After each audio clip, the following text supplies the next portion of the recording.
Hey, lovers in training. Welcome to this episode of I Declare Love podcast. I'm so excited. Welcome back for where we learn how to love, be loved, and build amazing relationships. I bring in logic to love. And Dr. Joy and Coach Tre are here with us as well. Always exciting to have the original lit love instructors at the table as we get into this topic. But before we dive in, we decided that today's episode is going to be a little different. It'll still be all things love. We're going to talk about why dating sucks. And so you can drop those thoughts in the question. But we figured we'd take you back a little bit as they do introductions to themselves. And we talk about how we even get here, how the three of us end up together at, revolutionizing relationships around the world through love. So why don't we pause there? Like I said, it'll be a good to share it, like it, subscribe, do all the things you're supposed to do to tell everybody about this. But we're going to go ahead and get into it with introductions. How about Dr. Joy? You kick us off. Hey, so I was actually just, as we were talking about, some of those technical difficulties, thank you from the love engineer who is not engineering this. I was like, the logo is still over her face. So hopefully that portion is taken care of. And, underneath my name says Intimacy Coach. And it's truly just an honor to continue to work in this space on the I Declare Love podcast. Over the years, we've been bringing logic to love. And as an intimacy coach, I talk about a lot about the physical, but I get into the spiritual, the emotional, and the intellectual, because that really sits for that smart, ambitious woman and the man who loves them. So it's truly, from my personal experience, but at the same time, working with clients and being in spaces and places that are all about intimacy. So happy to be here again and can't wait to dive into today's topic about why dating sucks. We're going to definitely get into it for the producers' satisfaction. It's how do we meet? When people talk about you can't meet good people online, that's not true. She slid in my DMs, literally. And one DM message to another, we find out we're from the same hometown. So she is a St. Louis girl. And then one thing led to another. This thing led to the other. And I'm like, oh my gosh, we have to work together. I like to call them divine assignments. So don't write off who might be watching or seeing you online. Because she responded from, a chat, a comment in a group or something, right? Yeah. And here we are. So again, I tell people all the time, do not write off where you can meet amazing people. Because online, amazing people hang out. How do we know? Because you listening in right now. We're so grateful for you. Coach Tre, tell the people who you are, how we connected. Welcome, everyone. I am Coach Tre, the relationship strategist and spiritual healer and author. How we met 10 years ago, almost about 10 years ago, going on 11 years. I think it'd be 11 years this month in October. Oh, wow. Yeah. That's right. We was walking fire together, weren't we? Right. At a very popular personal development event, and great minds think alike. We like to go get it, where we think it might be. And we just so happen to be in the same place at the same time. And it was just one of those where a lot of times you don't see a lot of us in those spaces. Right? Let me be clear, y'all. There's 1,200 people in this space. So that, again, back to the divine assignment of how everybody you supposed to meet, you gonna meet. It is 1,200 people at this conference. Carry on. Yeah. Yeah. So, and we were not sitting by each other. Nowhere close. And so from there, I think we just started, I can't recall all the conversations we would have, but over the years, just our exchange and our dialogue just let us know we were on the same frequency. We was on the same resonance of ideas. And when we talk about relationships and love and some of the gaps between understanding of men and women. And so one of the things I do, I'm in the field every day. So I'm working with couples, individuals, and I deal with some of the most challenging cases. And what I've discovered over time was that we have to approach this from a multidimensional level because we're multidimensional and as who we are, right? We are spirit, soul, body, right? So we have an emotional body. We have to be in tune and in touch with our emotions, not just vomiting our emotions, but actually being in tune with what we're actually feeling and even having an emotional vocabulary and processing unprocessed emotions, because what ends up happening is that has led to severe damage in a lot of relationships that could have been prevented. So one of the things that I bring when I'm on the Love Engineer with Alex on I Declare Love, and we've done another program together as well that we kicked off, is a little bit of knowledge, but more so blended all together with the man-spective. Yes. Sometimes, as I found, is that the perspective that a man has on how we're impacted in relationship, what's operating in our subconscious mind, even though we may not always be as well trained or practiced in expressing it. Since I have the training to go with the experience, I'm able to actually bring those two things together and deliver something that has set off light bulbs and eyebrows raising to the foreheads crinkled up. So I offer the man perspectives. Be letting people in know that, again, what, and that's the beauty of, again, what we get to do here. And I'm so grateful for both of you for being here. Because like I said, the game is the same. The players have changed, and yet not necessarily as much as they like to think. But we all want to be loved. We all want to build great relationships, and we all deserve to. But this 21st century, the rules are a little different. Mm-hmm. And we all hurt. We all hurt. We all hurt. We're all disappointed. We all of that. So we go through all this. So hopefully, say you share, you like it, you drop your comments, and join us in this dialogue. But we're gonna get into like why dating sucks, and we're gonna just ask that question off the top, from a man's perspective, from an intimacy standpoint, as the love engineer, right? It's like there are a number of reasons why, like I said, dating in the 21st century, like, why does this suck? And just know that, again, I believe in love. I believe in all of that. But again, let's talk about it. What would you say would be one of the top reasons you believe dating sucks today? So I'll go ahead and kick this off because what I've heard is the reason for many people. And then, in this dating world as well, is there's a lack of authenticity, that the representative is showing up and the representative is perfection to the point where sometimes the person really believes that the representative is who they are. So they don't know when to even shed those layers.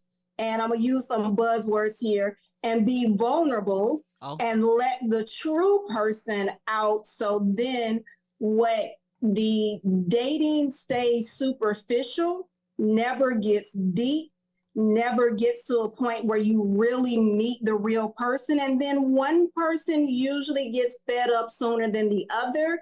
And when people have done the work, the healing work, the understanding, the reflection, they're in their journey, they're understanding their process. They don't have the tolerance for the BS. Yeah, I said it. Whoop, whoop. No tolerance for the BS. Agreed. Coach Tre, from a man. Ready to move. Yeah, they're ready to move on before the other person. And then, it's like, dating sucks. I'm tired of being on a hamster wheel. Well, you know what? Check yourself. Oh, I'm sorry. Let me go to Coach Tre. No, that's it. That's it. We bring in logic to love so that people can build amazing relationships. So know that if you tune into the I Declare Love podcast, you'll hear a perspective and you'll be able to take some actionable insights. So your actionable insight, first one is check yourself. So if I jump in and say, of course, I'm not dating, I'm married, been married for a number of years, got whole family set up. But I do, like I said, I am in the field. So I get to hear, especially on that first session, a full dump on why it sucks out there and how a lot of people are losing faith or hope that it's going to be possible to be turned around for them. I think number one, what the challenge is today is there are no consistent agreed upon principles to the path of dating, connecting, that anyone can really rely on. And without that, we're sort of, we're kind of flying blind, right? With our emotions. And the connections are amazing, right? So the possibilities are greater in terms of how many different people you can connect with that are outside of your immediate circle. So I think that is a plus, because back in the day, it wasn't, you pretty much dealt with 6 degrees of separation. You heard that expression before. Yeah. Now you have all these dating apps, you have all these things that support opportunity, but the weakness of that has come down to opportunity. It's the Cheesecake Factory menu on dating. Like, if you hungry, don't go to the Cheesecake Factory. That menu is too big. Right? So that's the strength and the weakness, right? Yeah, so yeah. Way more than 31 flavors now. Shout out. And without the principles to guide you and other people you can rely on to help you when you're in that first stage of just dopamine driven attraction, that's why they call it dopamine, dope, high, impaired. Literally. Right? So you're actually impaired when you first connect because you're flooded with all these feelings, and that's not giving you an accurate representation. So I think some of I go straight to the heart because I try to study things from what's driving this whole thing and what's causing it to crash. Yeah. No, that's real. That's very real. And all of that is solid. Like, and, I always come back in the engineer in me who's like, okay, the cause and effect, like, why is this? It goes back to the Avali relationship theory, in my opinion. As you mentioned, like 21st century relationships are like the smartphone. Mm-hmm. Whereas the relationship model we learned in the 20th century was rotary phone at worst, right? Cordless phone at best. Both of those phones, you only were going to make a call or take a call if you went to the phone. That's all you were going to do on it. Whereas in the 21st century with these smartphones, I could do 100 things on my phone and not one of them be make a call or take a call. And so now we actually got to decide, why are we even talking? Before, men and women got together and it was clear they were going to make babies and take care of babies. That is what they were going to do. Period. That's why, if we going to spend time, if you take me out, like, I knew why you were taking me out. You were interested in getting to know me so that we could ultimately make babies and take care of babies. Now, you could take me out because you bored. Now you could take me out because you're trying to get back at the other person. Now you could take me out because you getting back in the day. Now it's just now so many. So, and same thing with the smartphone. It's like you can do 100 things on them. Mm-hmm. And some people only got them to play games. That's all they do on their phone. Same when it comes to dating. Now people get together and we going out and they just playing. And it's the game of, can I get you to like me? Can I get you to love me? Can I get you to, because that dopamine hit, as you so eloquently put it, is like, it is a drug. And that feeling feels good. So if I could get that feeling for $50 every Friday night or whatever it is, I will keep taking that hit. So I think that is definitely one of the reasons why it sucks, is because it's evolved. But the smartphone, this thing that we now connect to the other side of the world with, we call it a phone. That device that you could not, that was only in your kitchen, that was rotary, that you had to be at it to pick it up, we call that a phone too. These are not the same. Mm-hmm. And so our worlds are just different. I like that I would definitely stick with the phone analogy, because the Avali relationship theory. That's the one. Yeah. So because basically, as you have the device, But what's interesting, to get it operational, you have to decide what plan you want. Yep. What you gonna do So with it? the plan is still necessary. Yep. Which I think now the shift should be towards, okay, yeah, we have options, just endless options now. And we have things to distract us. So we're sort of ADHD dating, right? You might say universally, that's what's happening. But there's that point before you get the phone, you had to get the right plan. What's the plan? And depending on what you were going to do with the phone dictates what plan you get. Mm-hmm. So what do you want to spend, and what, as, different features you want in your plan to support the purpose of you even having this device in the first place. Correct. Oh, let me jump in here. Yeah, get on here. Get in. We double dutching it. this whole phone, because, you got people that are also coming back because they are divorced and they are jumping back in the game. And they only know rotaries. You can go on eBay and get you a used phone. Yes. Mm-hmm. Now, you also got phone covers. You got accessories. You got things that can camouflage what you want, or you got different things that can enhance what you have. Let's get back to our phones. Let's get back. We got phone cases. We got AirPods. We got all of these other things that we can do. And we can go Android or Apple. So we have options. So you got to learn, you have to actually now be intentional. Whereas before, once you learn how to work the phone at your house, you can go to anybody's house and use the rotary phone. They all worked identically. I got an iPhone, you can have an iPhone, and I can't use where your camera at? Oh, I don't know where you've been stored it because your screen looks different than mine. And so we now have to be much more intentional, which is why you got all these pop-ups, you got all these podcasts, everybody exploring it, because now you actually got to know and invest the time to learn how your phone works. You didn't invest any time on how you used your rotary phone. Somebody taught you, and once you learned how to use it, it was how they all worked. They all work like that. You one at your friend's house, one at your grandmama's house, one at your mama's house, right? You knew how to pick it up. And if it didn't work, this is where dating also, I think, is really different. Why it sucks is because before, if the rotary phone or the cordless phone didn't work, it was only like two reasons. You need to hang it up, it's unplugged, or you ain't pay the bill. Like, that's it. Otherwise, that phone worked. The smartphone, you can be talking just fine and the call fails. You don't know why it failed. You don't know. You're going along just time. And now we call it ghosting, but it's the same concept. So we'll keep moving along. We were going along just fine, and they just didn't call back. And that's why I think that's one of the things that it's reasons it suck. Go ahead, Coach Tre.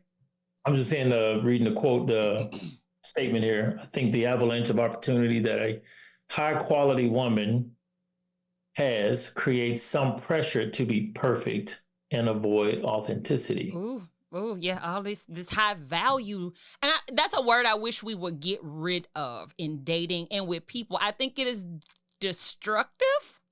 Mm-hmm. And it reinforces this weird narrative, this notion of telling somebody else, like, oh, you high value and you low value, determined by who? And considered by what? So I would, lovers in training, let's erase that word from our vocabulary. Let the rest of these people talk about this high value, low value. It's like, if I'm breathing, know that I'm priceless. And now we can go forward from there. But that's really what's going on, even with all of that. We used to have to turn to the channel to watch drama and stories. Now it's spread out through our social media platforms, but it's the same thing. It's just, we used to have a choice on what channel we want, but it's all performative. Right? So it's all like these terms, these taglines. I think it's all performative. And what makes it special and important, what we're doing, is we're the only true, authentic channel that, unfortunately, you might think we're the, what they call it,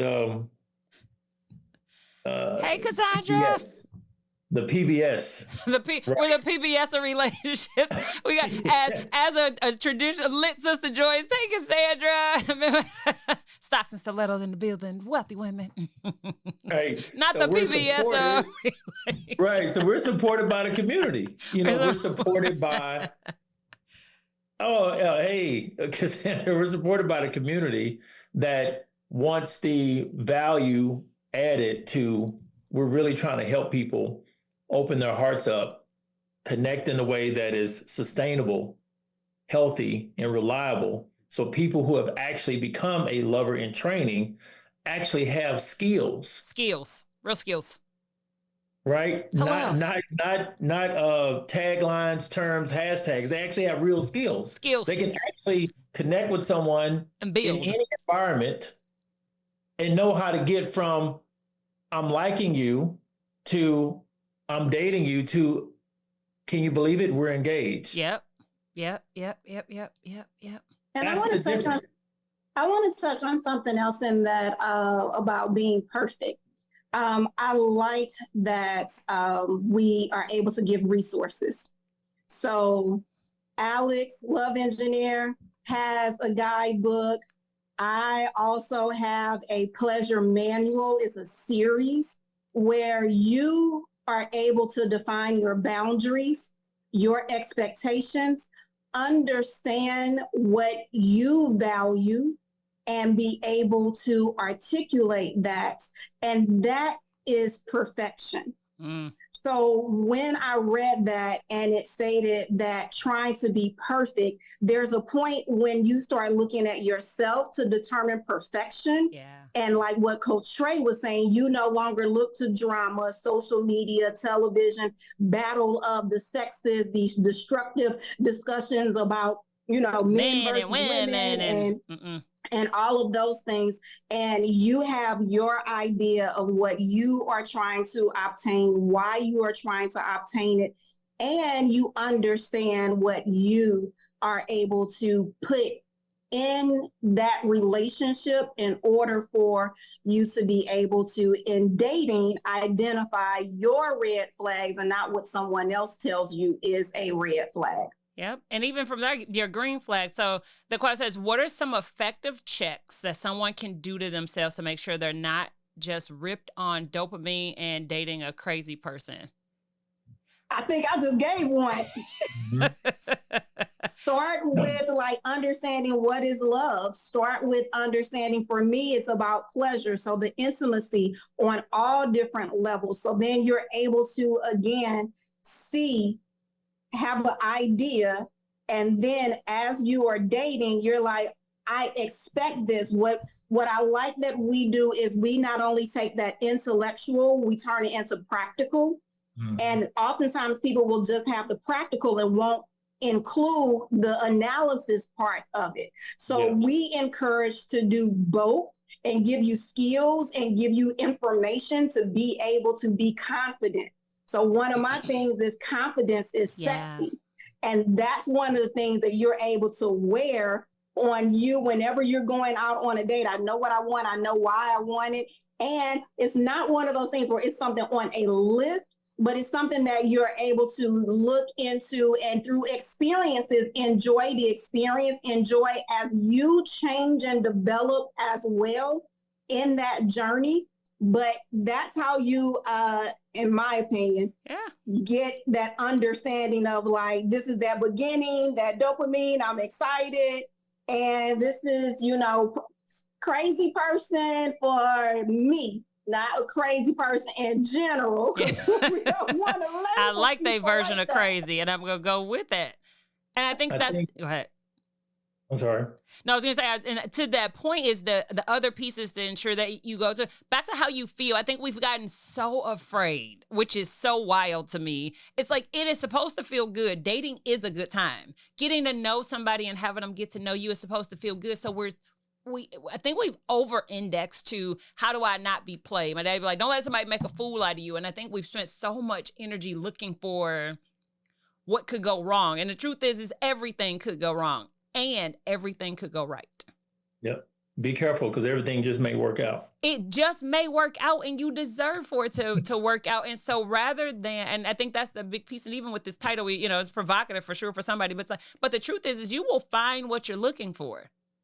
So the first check is to be looking and knowing that you are showing up for the joy and the fun of it. Like if we don't go to the altar, it's okay because I am really excited about the opportunity to sit across from this human being and get to know them and have a good time and laugh and maybe experience something I haven't. And if you make it about that, instead of it has to be some artificial end game that I can't predict, you in a different space. So I guess the real thing is don't be the crazy person that shows up on the date. You ain't got to worry about attracting the crazy person because like attracts like no matter how we plan this out. And that's the engineer who love lab is realizing that there are no experience. Anybody who's done lab knows to be true. It's like you put it together, you get a reaction. All reactions stop. They all must stop. So enjoy the fizz you get or the dopamine. Enjoy that feeling. And know that the next phase of this lab will require you to mix some other stuff together. And that's okay too. It's not bad. It's just that for you to think that this is supposed to indefinitely last is not the way chemistry works.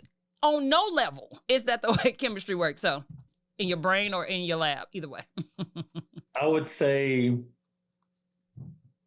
number one, knowing yourself and knowing what your range is, right? So if you almost got to marshmallow test yourself. If you ever heard of the marshmallow test, use that as an example of what are some weaknesses that you know that you have in certain scenarios. So say, for instance, if you say, well, I know that I'm going to start fasting from sugar, right? So you know that you have to almost structure your environment in such a way where you don't have to use so much willpower. So you don't buy all the things that you are going to have to use so much willpower to resist. Oh, that's good. In like manner, if you're going on a date and you know that if you're a woman, you're going on a date and you know that if you really like this guy, you know he's attractive and you know he just basically hits all the marks and you feel a certain type of way when you talk to him, you see him, well, that wouldn't be a good idea to invite him to come into your home after you had such a great time. If you want to control when sex happens and you want to get to know that person, not in the dopamine flood of emotions and feelings, and you actually want to wait till you can clearly distinguish who he is and how you actually feel when you're with this person, how you actually feel, right? So you got to set up, you almost got to practice. You have to do it not in a way that you're just, movie, what they call it. It's like when it's like you turn it into a movie where it's like, oh, we just saw each other at the gas station and fell in love and things happened and one thing led to the next. Don't date your imagination. Use as much realistic data as you can. Like look at the stats. Sometimes a lot of people get into this fear or lack or scarcity mindset, which is dangerous because you get into that mindset and then you start feeling like, well, this is the only person that is returning my call right now that is actually inviting me out. So I gotta, and it's coming up to on the holidays and I don't want to go by myself. You got to check yourself. Check your thoughts. Be aware of that. You have a cycle, a pattern, the way you've been doing things that keeps turning out with the similar outcomes. Different person, but same outcomes because something else is the same. So check that and notice what your pattern has been and where your strengths and weaknesses are. And usually give yourself a structure. Say, all right, at least 3 months, or at least I go on a date with this person for at least 4 times before I even entertain the possibility of being physically intimate before, or if this person doesn't say that they want to actually be in a relationship, I don't assume that they will just because I feel like I can convince them or change their mind. Oh, that's good. You do have to set up some type of internal structure or write it down or make a contract with yourself and maybe use your friends or family members to say, hey, keep me accountable because I'm making this contract with myself for my dating, because I'm actually dating to be married, or I'm dating to be in a long-term relationship, or I'm just dating just to be dating. And I don't want to end up in a marriage. That's a real point. And one of the questions is like, do you think people should date around with people they are initially ambivalent about? And I'll take this in Dr. Dre. I'm curious again from an intimacy standpoint, how do you show? I think the real question, this goes back to the plan. What are you trying to achieve? Because all of it can work, right? If you just want to play games, the phone will do that for you. You just got to find somebody else who just want to play games, and that works. And so it's the key is you just got to be honest with yourself, I believe, around that. So again, I think I struggle with the word should at times because, again, there's always this judgment. It's like, no, you get to do whatever you want to do. You just got to decide, do I really want to do that? And is that my desire? Because there's some points in life where you're like, I just want to date around. I ain't trying to be committed to nothing. I ain't trying to be committed to nobody. I want to have a couple good times and you go home. Or we go home together. But we're not going beyond that. But if you're... I think if it's a matter of, hey, I'm not necessarily feeling the person, if that's what the ambivalent part means, then sure. Because until you can be confident, because it's a absolute yes, or maybe it's an absolute no. But that means there may be still something you're interested in, but you ain't got to cut them off. And I think that's the thing in this 24, where we got this notion of you got to cut people off or cut them on. And no, you can deal with the discomfort that comes with, I don't know where this is going. But I get to show up and see, and where it goes is irrelevant. How I go is what matters to me most. Those are my thoughts. Dr. Joe, what are your thoughts? So I conclude a lot of my text messages when I'm just reaching out to people, and I just say, stay healthy, happy, and safe. And when I read this, I thought about the safe part, because as you're talking about dating around and you're saying you're ambivalent about a person, if you feel like it's a safety thing, that you're the reason why you don't know if this person will be okay with if they run into you while you're on another date or something like that, then I'm going to go on the end of like, no, make sure that you stay safe. Now, then there's also the side of make sure you stay healthy. And healthy is not just your physical health, but that's your emotional, intellectual as well. And in this scenario, being healthy for me and my value system is being honest.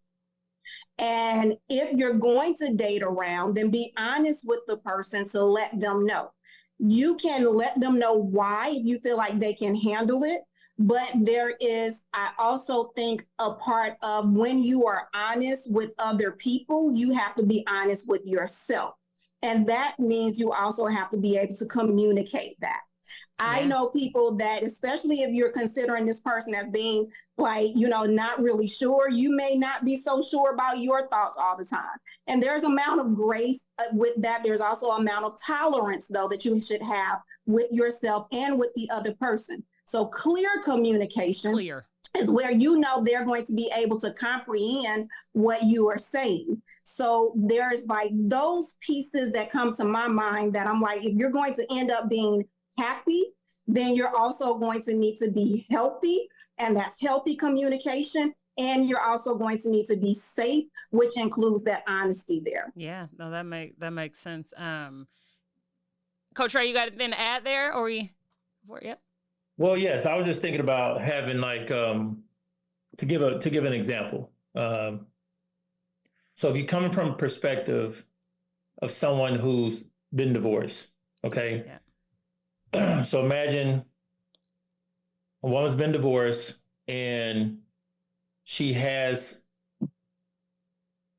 you could say, situations haven't fully smoothed out yet in terms of her past relationship, and then there's children involved, and the dating scene has changed where it's no longer just about you go out to a bar and then you meet someone and then you connect from there. Now there's these different dating apps. So you might decide to sign up there. Now what starts to come up, and this is where we got to deal with the emotional side of it. So you'll have a case where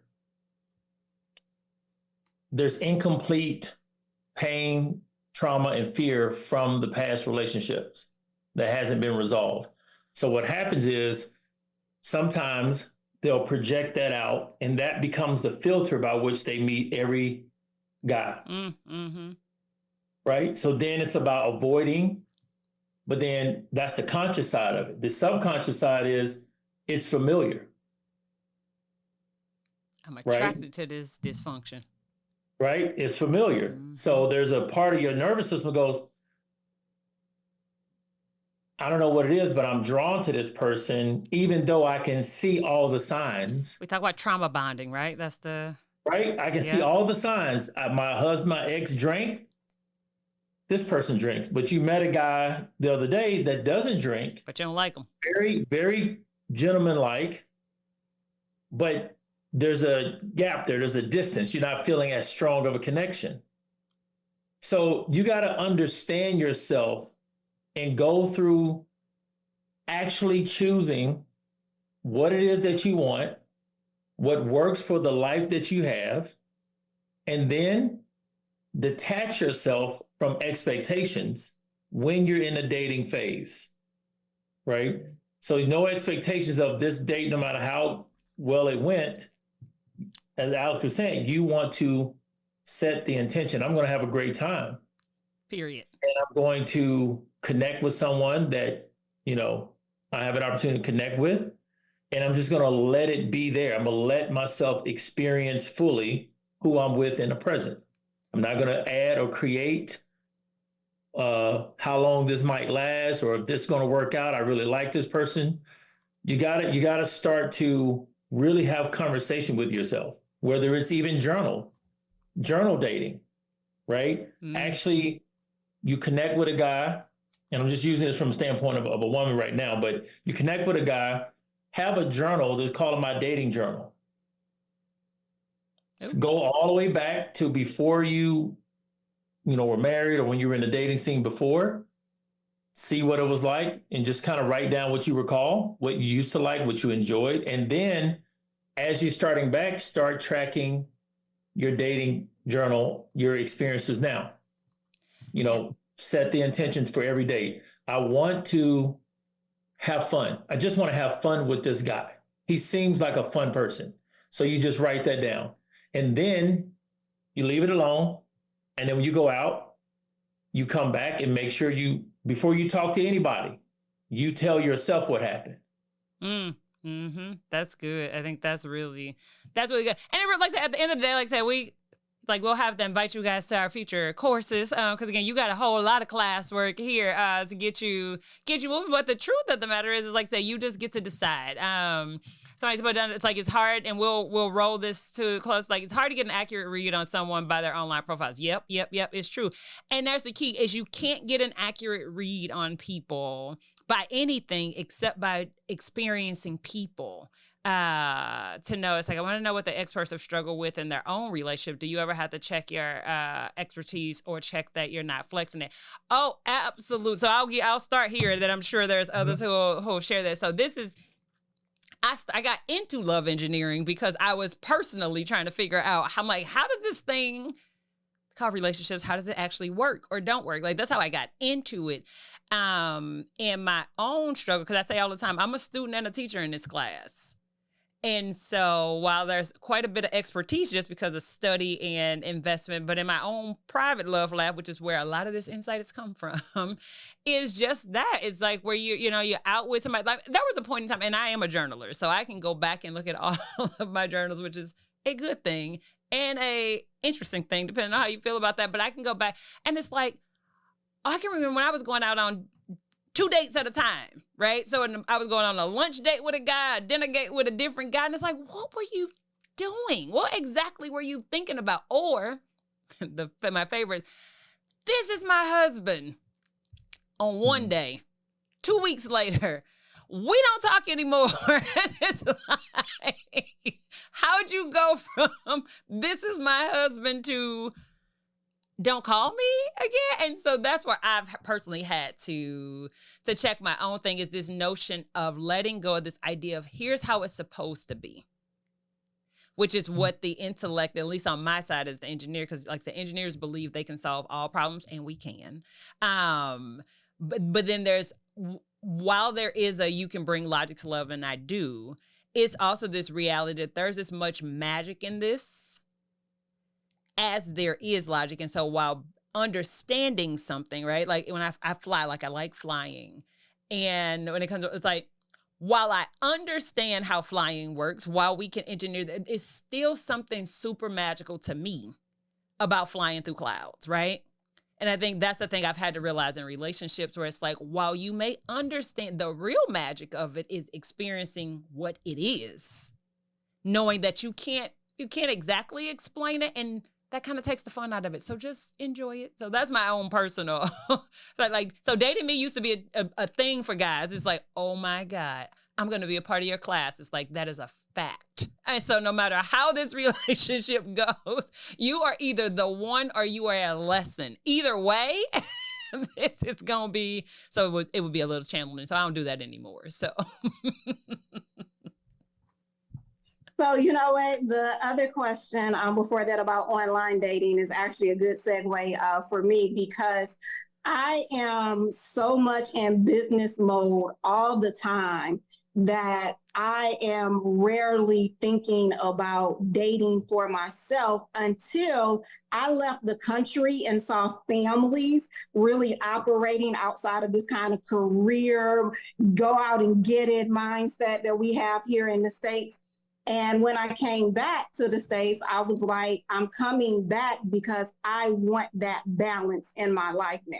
I don't have to do as much career focus, but I still had to do it online because I'm a numbers person. So it's a numbers game. Unless you were knocking on my door, bringing me, delivery, chances are I wasn't going to see you, because I wasn't going out to look at different men, going to different spaces. If I'm at a basketball game or a football game, I'm there for the game. I'm not looking around for, the potential. And, same thing we talk about, like going to grocery stores. So like I had to become a student of what I was talking about. Mm-hmm. And then throughout, as far as a struggle, throughout even being one of the lit instructors, I experienced grief. The guy that I was in love with suddenly passed. So also being able to talk about how to go through that process, and really not just what I would consider natural development that we go through, but also something that was unexpected for me, giving myself that grace, the tolerance that I was talking about earlier, and being able to utilize these skills to rethink some of what my baggage or my messaging was, and also be able to understand that online dating is a new skill that I also had to develop. So one of my struggles was I still had this peak of love when he passed. And when I met someone that seemed very comparable to him, I gave that person a benefit of the doubt that they didn't deserve. And so I had to check myself. And on the other side, when you ask about and not flexing it, it is a part of one of the things that I do, but it's not who I am when I am dating. Mm-hmm. So it's the job side of things that I'm able to take that hat on and take that hat off, and be able to be in my comfortable, natural state when I'm in a relationship or when I'm dating, and not necessarily try to correct the person, but realize that in a healthy relationship, we do grow and enjoy the journey. Yeah. Because just like we on I Declare Love say you deserve love, Dr. Joy, Pleasure Principle with Dr. Joy says you also deserve pleasure. Yes. And I deserve pleasure too. Yes. So for me, back in the day, men were entertainment. And now it's like I'm intentional. It's like you are a class. You are the topic of this class. Let's see how this is going to work. But yeah, it is that. It's like having to opt into. Because again, like I said, you can study it as a student or as the teacher. but as one who's worthy and able to learn how to love. So yeah, so it used to be a thing. Like there was, but like I said, now it's like realize like they're not your client. This is not your client. Go ahead. Do you feel it attracts more people? Well, for me, it was it's been an interesting dynamic. I'll say one of the more impactful challenges were when I got to a point of realizing my kind of childhood incomplete with when it came to from dating to also being married. The feeling or the belief like I didn't matter to this woman or whoever I was with, not really mattered unless I could do enough or prove myself enough to get the respect, which for me translates into love. Mm. And it's a total setup. It's like a setup that you set yourself up for it. So I had to start seeing that if you don't shift, first have the awareness that you are running a program from what was missing in your childhood from one of your parents or both of your parents. Mm. And then you're trying to find people to play the parts and reenact the story for you. Come on. And it's unfortunate because you would dismiss or not have a attraction or connection with someone who's actually healthy for you. Yeah. But you'll be more suspicious of that person than the person that is giving you exactly the script that you're familiar with. And honestly, I can share stories where from the outside looking in, and if you knew and you're like, wow, that's wrong, or she did him wrong. But I did myself wrong first. That's mature. Right? I did it first. And so sometimes some women will tell you, like, because you allowed it. Yeah. Yeah. That's the story. That's definitely the story. And I'm like, all you can be touche. And that's the story for everybody in their dating world. Like, again, it's like, if it's happening to you, it is because you are allowing that. Yeah. And so as we land this on, why, so, we always got to leave people on the high side of this because love is what we all are made from. And great relationships we all deserve. And that's Dr. Like, we deserve pleasure. You deserve an amazing relationship. You deserve that. So one nugget for how can dating improve? How can somebody improve their dating? Because we've talked about a number of things, and I'm sure people have more stuff in the comments, but how can it be better? What's one thing that would have dating that you have found that makes dating better? Share, personal lesson, personal insight, personal whatever, just for the lovers in training that's listening.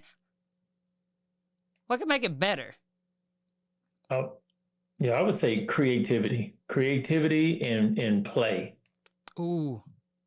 And not playing with somebody's emotions and feelings, but play in the sense of dating should be as playful to where you are allowed to be more authentically yourself and not take yourself so seriously. So if you imagine, like, I don't know, go frolic, as they say, right? Go frolicking, do something, get on the park swing and start dating yourself or taking yourself out, but more for the play. Because that creates a certain magnetism. Mm. So when you connect with someone, you'll have that kind of stirred up in your own spirit. A lot of times it moves all the worry and the stress and the overthinking and analyzing out of the way. And you just go, I'm just here to play. Let's play. Because when you play, you get to know people faster when you're playing. That's how we did as children. It's a fact. Play a game with somebody. It's the fastest way to know them. It's the fastest way to get to know somebody. Play a game with them. And when you play, when you leave from playing, you're like, man, I had fun. That was fun. Have fun. Win or lose. So yeah. Win or Play. learn, as we like to call it. Play. Yeah, So win or playing. I like that. So add some play to your dating. Let us know how that goes. Dr. Joy, what would you add? How does dating become better? So I say go in with a practice mindset. You are practicing what you want. You are practicing who you want to be. You're practicing how you want to be treated. All of those things that when you are on a date or when you are preparing for a date or when you are in the dating world, consider it practice and enjoy the journey. Yeah, I love that. And I would combine all of that as we talk about dating is one, do it. Be a player, got it. Just what I wanted to hear. Thank you. I don't know. Big Pun said he was done being a player. No, you don't want to be a player. Don't want to be a player no more. I'm punching in. But know that it gets to be fun. Just decide that. Like, I think that's the big thing. It's like decide it. Decide that for me and my life, that I'm not going to do things that are not fun, particularly when it comes to dating. And I say all the time, it's like there are so many mediocre things in life. There are so many of them. Love, dating, relationships should not be one of them. So commit to not being the person that dating is going to be mediocre for. It's like, it don't have to go to the altar, but I'm going to have a good time. Because why? I'm going to have a good time. Because I know how to get to, and I say all the time, it's like, as long as you commit to being, people talk about like, I want to be happily married. Happily married and happily single, those are different marital statuses, but they the same state of mind. Get to happy. Figure out what makes you happy. Do that thing. And to the point, it's like, you'll attract like. So I think that's how you get to it being better. And that, as we land, like I said, this episode of that, I'm curious again, what are your thoughts? What are your takeaways? Drop those and share, and we'll take a look at them and get back to them. But as you talk about going forward, and again, like I said, if you find that dating really does suck, like I said, there's a lot of tools and resources we got available for you. And so we want to invite you to get the Pathway to Love. So download that as you get into dating. Like I said, it'll help you build more confidence, help you uncover, as Coach Tre was talking about, journaling, right? It'll give you some insights to be able to break these limiting love patterns that you have. So go to BeTheOneLove.com, BeTheNumber1Love.com. Grab your free, the key word here is free Pathway to Love guide to help you get to the love you truly deserve and desire. And so, as we always say here on the I Declare Love podcast, and I think that was sent. So that's what the guide is about. If you got more questions, let us know. But BeTheOneLove.com. Also, stay tuned. We got some fun things coming up, fun opportunities. If you enjoyed, listening to Coach Tre, Dr. Joy, imagine being taught by these two powerhouses. Imagine having your very own lit love instructor. We'll talk more about that on the next episode, but just put that as a mental thing. You'll get an opportunity if you truly committed to love at the next level. So other than that, as we say all the time, grow in love.